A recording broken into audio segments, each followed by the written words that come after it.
തൃശ്ശൂരിൽ നടക്കുന്ന international folklore film festival അതിൻ്റെ 8ാം പതിപ്പിലേക്ക് കടന്നിരിക്കുകയാണ്. ഇത്തവണത്തെ ഒരു പ്രത്യേകത എന്ന് പറയുന്നത് മുമ്പത്തെ എല്ലാ തവണത്തെയും പോലെ ലോകത്തിൻ്റെ വിവിധ ഭാഗങ്ങളിൽ നിന്നുള്ള, വിവിധ രാഷ്ട്രങ്ങളിൽ നിന്നുള്ള, വ്യത്യസ്ത ഭാഷകളിൽ നിന്നുള്ള സിനിമകളുണ്ട്. 40ഓളം രാജ്യങ്ങളിൽ നിന്നുള്ള 200-ൽ പരം ചിത്രങ്ങളാണ് ഇത്തവണയുള്ളത്. വ്യത്യസ്ത വിഭാഗങ്ങളായിട്ട് ഫീച്ചർ വിഭാഗത്തിൽ തന്നെ 20ൻ്റെ മുകളിൽ ചിത്രങ്ങളുണ്ട്. പിന്നെ ഷോർട്ട് ഫിലിംസ് ഉണ്ട്, ഡോക്യുമെൻ്ററീസ് ഉണ്ട്, അനിമേഷൻ മൂവീസ് ഉണ്ട്. അങ്ങനെ ഇന്നത്തെ ലോകത്തിലെ സമകാലീന ഫോക്ലോർ ഫിലിം ഫെസ്റ്റിവൽ മേഖലയിൽ നടക്കുന്ന കാര്യങ്ങളുടെ ഒരു പരിച്ഛേദമാണ് തൃശ്ശൂരിൽ നടക്കുന്ന അന്താരാഷ്ട്ര ഫോക്ലോർ ഫിലിം ഫെസ്റ്റിവൽ. ഇന്ത്യയിൽ തന്നെ, രാജ്യത്ത് തന്നെ നടക്കുന്നതിൽ വെച്ചിട്ട് ഏറ്റവും വലിയ ഫോക്ലോർ ഫിലിം ഫെസ്റ്റിവലിൽ ഒന്നാണിത്. ഇത്തവണത്തെ ഒരു പ്രത്യേകത എന്ന് പറയുന്നത് ഇത് ഓൺലൈൻ പ്ലാറ്റ്ഫോമിലേക്കും കൂടി കടക്കുക എന്നുള്ളതാണ്.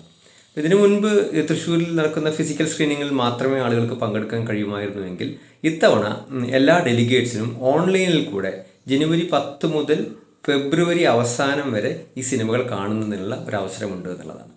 ജനുവരി 10 മുതൽ 15 വരെ തൃശ്ശൂരിൻ്റെ വിവിധ ഭാഗങ്ങളിൽ രവികൃഷ്ണ രാമദാസ് തിയേറ്ററുകളിലും സെൻറ്റ് തോമസ് കോളേജിലും ഫൈൻ ആർട്സ് കോളേജിലൊക്കെ ആയിട്ടാണ് ഫിസിക്കൽ സ്ക്രീനിങ്ങൾ നടക്കുന്നത്. പക്ഷേ ഓൺലൈനിന് ഇതിന് വേണ്ടിയിട്ട് movie.com എന്ന് പറയുന്ന ഒരു പ്രത്യേക പ്ലാറ്റ്ഫോം ഈ വർഷം ഒരുക്കിയിട്ടുണ്ട്. ഇത് കാണുന്നതിന് വേണ്ടിയിട്ട് ആസ്വാദകർക്ക് IFFTയുടെ സൈറ്റ് ഉണ്ട്.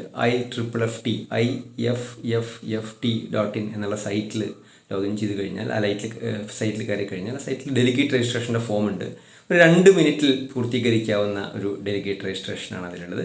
750 രൂപയാണ് ഫീസ് ഇന്ത്യയിൽ നിന്നുള്ളവർക്ക്. ഇന്ത്യയുടെ പുറത്തു നിന്ന് വരുന്നവർക്ക് $10 ഫീസ്. അങ്ങനെ സൈൻ ചെയ്ത് കഴിഞ്ഞാൽ, രജിസ്റ്റർ ചെയ്ത് കഴിഞ്ഞ് കഴിഞ്ഞാൽ ഓട്ടോമാറ്റിക്കലി അവരുടെ മെയിൽ ID-യിലോട്ട് ഈ movie.com എന്ന് പറയുന്ന പ്ലാറ്റ്ഫോമിൻ്റെ ലിങ്കും അതിൻ്റെ യൂസർ നെയിം പാസ്വേഡും വരും. ഒരേ സമയം 2 ഡിവൈസിൽ സിനിമ കാണുന്നതിനുള്ള അവസരമുണ്ട്. വേണമെങ്കിൽ മൊബൈലിലും ലാപ്ടോപ്പിലും അല്ലെങ്കിൽ 2 ലാപ്ടോപ്പുകളിൽ അങ്ങനെ കാണുന്നതിനുള്ള അവസരമുണ്ട്. ഈ ഒരു സുവർണാവസരം ജനുവരി 10 മുതൽ ഫെബ്രുവരി അവസാനം വരെ 150-ൽ പരം സിനിമകൾ നമ്മുടെ വീട്ടിലിരുന്ന് ആസ്വദിക്കുന്നതിന് വേണ്ടിയിട്ടുള്ള ഈ സുവർണാവസരം എല്ലാ സിനിമാസ്വാദകരും ലഭ്യമാക്കുമെന്ന് കരുതുന്നു. എല്ലാവർക്കും ആശംസകൾ. എല്ലാവരും ഇതിൽ പങ്കെടുക്കുക. നന്ദി.